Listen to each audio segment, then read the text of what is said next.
to episode 13 of On My Studio Table. Behind me I have a wool coat.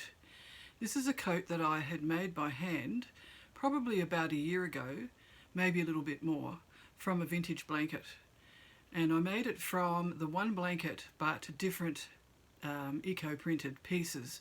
So some I did in a pot of onion skins with eucalyptus leaves and other leaves from the bush on our property in the layers, and others I did in my dirty pot, which is my ongoing dye pot. I don't throw the dye out or the used dye water out. I actually keep topping it up with water, and because of the iron that I use and the rusty cans and so on, it gets quite dark, and one term for it is dirty pot. And I was really pleased with how the fabrics turned out. And when I decided to make a coat out of it, the pieces weren't all the right size for the pattern sections. So I had to play with the pieces and join some fabrics together to make enough, for example, to do the front. As you can see, there's a strip added onto it. And then the collar and the sleeves have various fabrics featured on them as well. And I actually think it made it into a more interesting garment. I also used some found objects on the front near the hem, which you can't see, but I will share photos later in the video. I added cuffs to the sleeves also for the same reason, not just for interest, but because I needed to make the pieces big enough. And it's all hand stitched. I used running stitch for the seams, and I also top stitched them with running stitch so that they have a double seam, and that gives it a lot of strength. It's quite a large size. It would fit a man. It's a bit big for me. I was hoping it would be my size, but I allowed a bit too much room in the design. And the design is an actual pattern that was made available to us through Nicola Brown, who is an Irish natural dyer and printer and teacher and has her own business. And she set a challenge to the group that I was in that she was running to make this coat using an existing pattern. So what I've done is I've adapted it for my own use to fit what I wanted it to do. You also can't see on the back it has a yoke, which also was because I didn't have big enough piece for the whole back, and there is a seam down the centre at the back. So I'm pretty happy with how it turned out, and I'm hoping that I can enter it in a wearable art event later this year. In the meantime, it is for sale. So if you go to gonerustic.com and go to Wearable, you'll see it listed there. And as you would understand, it's been a very labour-intensive piece. So I'm not selling it for peanuts, as you can understand. But I do hope that it may find a good home sometime.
What I also wanted to talk to you about was the fact that YouTube is really helping me with my business, and I really didn't fully understand or realise how helpful it could be. Recently I announced that I had a class that was reopening on intuitive stitching, and within 2 days of announcing that in the video, I had 7 out of the 12 placements full. And then over the next couple of days I had 3 more, so I actually had 10 out of the 12 by the time enrolments closed. So this was extremely pleasing and encouraging, and thank you so much to those who enrolled. The other benefit of having such a good enrolment level for the class is that we've been able to use that money to do some more things to the house. Now, as you know, we moved into a new house after building for 10 years. My husband built 80% himself. We are self-funded, and the plan is to actually have mini retreats here. And to do that, we need to get the house finished, and we need to get it to a good standard. It will still be our home. It's not going to be a show home or a motel or even an Airbnb. It's our home. We think it's lovely, and we hope that those who come will too. But in order to get ready for that stage, we need to do some finishing jobs. And what happened was that the workshop enrolment fees paid for us to buy the splashbacks for our sink, our cooktop, and for 3 hand basins. So I just wanted to say thank you so much. You don't realise how much this can help a business when it's trying to set up something, or even when it's just coasting along and needing to cover running costs. And I do appreciate it so much. I will be opening another class later this year about making the earth around you into paint, and it will be a textural paint. It won't be a smooth paint such as the paints that you buy. And that's the whole idea behind these paints that I make. And if you go to my art and decor section at gonerustic.com, you'll see some of the artworks that I've made using this method, and also adding things like collage and stitch. So once again, thank you. We are also setting up a wish list on Amazon. I've been thinking about this for quite a while, and there are things that we are going to need if we're going to run this place as a mini retreat. So I will make that public soon. I just need to tweak it a bit more. I also have an account at ko-fi.com, so you can buy me a Ko-fi or a coffee, and there are 2 different ways you can support me. It can be a one-off payment of $5 per month, or it can be $5 per month for 6 months or more. And for that you get content that you don't get on YouTube, and it's not available to the general public. The Patreon idea I have looked at too, and I have set up an account, but I haven't opened it yet. I just want to think about it a bit more. But I would love to hear your thoughts on these ideas. It's a big thing to step out and start asking people for support, but I know that there have been lots of people already who have supported the business and where it's going. And I just can't say how thankful I am for your support. So I hope you enjoy this video. I've also included some scenes from our recent trip to the northwest coast of Tasmania. We've had such stormy weather, and it's been extremely violent weather actually, and there have been big power outages, there's been flooding, and we thought maybe we might have to cancel the trip, but we didn't. It was because we had a big wedding anniversary to celebrate. And we just had a really lovely time. It was good to have a break and just relax, catch up with some friends we haven't seen for ages, and just enjoy ourselves and each other's company. So here are the photos that I took of our trip away. It'll give you a glimpse of Tasmania. It's a little bit different to where we live, but it's still part of the same state and the same island. And the sea was very wild when we got to the north coast, and I did take a little bit of footage of that. You probably can't see the full extent of how wild it was, but it gives you an idea. We also were near a mountain called Mount Roland, which is quite rugged, and you'll see that in the photos also. So just enjoy a glimpse into our little trip to northwest Tasmania.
have the camera adjusted so it's a bit closer to this art quilt that I'm working on.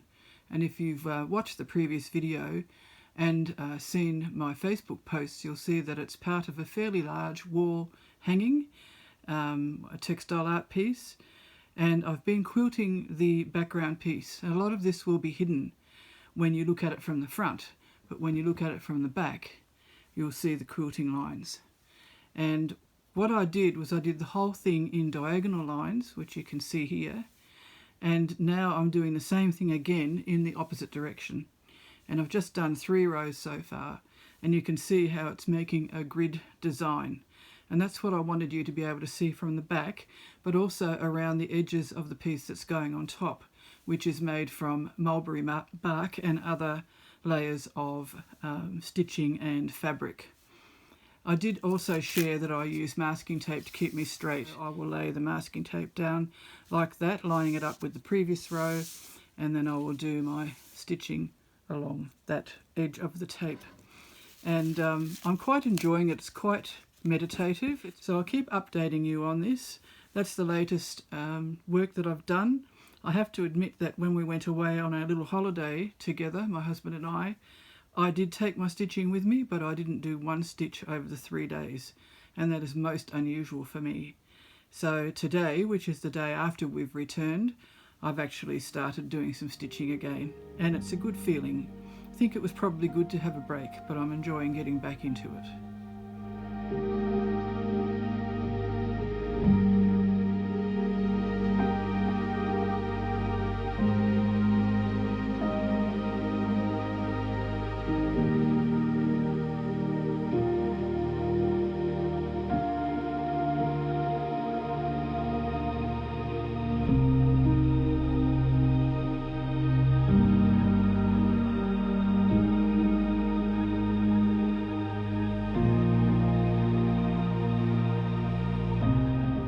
About to share my latest work in my slow stitching journal, and you might have noticed that I hadn't shared 1 week's worth of stitching, and that was because I was a bit stumped with it and I had to think about it.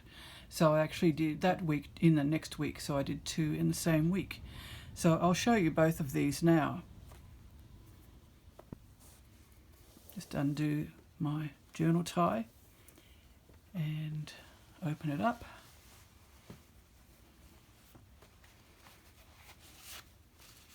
And find the right page. I got out of order, so I'll need to just have a look and see where I've put them, because I accidentally left blank pages. So this one is a molar inspired piece of stitching, and as you know, this is a project by K3n Chambers of K3n Clothtales on YouTube, and she also has a Facebook group which anyone who subscribes to her YouTube channel can join. And this was the week that I missed because I had to think about it. It's a molar inspired piece which features 3 layers of cloth which you cut away to reveal the different layers. The authentic way is to actually turn under all these edges, very, very tiny little seams, and use very tiny, almost invisible stitches to hold them down. We did a simplified version, so we did raw edge, molar inspired reverse applique. I used cotton on the top, another cotton in the middle, and then a wool on the bottom. And they're all naturally dyed. This top piece I've also done some foiling, and you use heat from your iron to do that. So there's a few different spots where I've done the foiling. And also features some oil stick rubbings and the dye, the natural dye, which I think would have been native cherry, which is a parasitic plant of eucalyptus trees, but they become symbiotic as the native cherry matures and as the eucalyptus tree matures. We have quite a lot of it growing here. I haven't dyed with it for a little while. So all we did was running stitch around the edges, and I did a little bit of running stitch in a cream colour around this bit of foiling as well. I had a little box of green threads which I hadn't used, and I decided that for these 2 exercises I would use those threads. The piece of journal writing that I chose to go with this, not necessarily connected to how this looks, but it was just a piece I thought would be nice to have here, and I wrote it in 2021. The birds are twittering and a cool breeze wafts in through the open window. And then underneath, I've just put cool breeze. Now I need to skip a page, I think, to get to the next one. Now this one I didn't have to think about at all. I just got straight into it. It was about the threads. Quite often when we stitch, we think about the cloth, and we don't necessarily concentrate on the thread so much, but more as a secondary thing to enhance the cloth or embellish the cloth. So this time what we were asked to do was to consider the threads.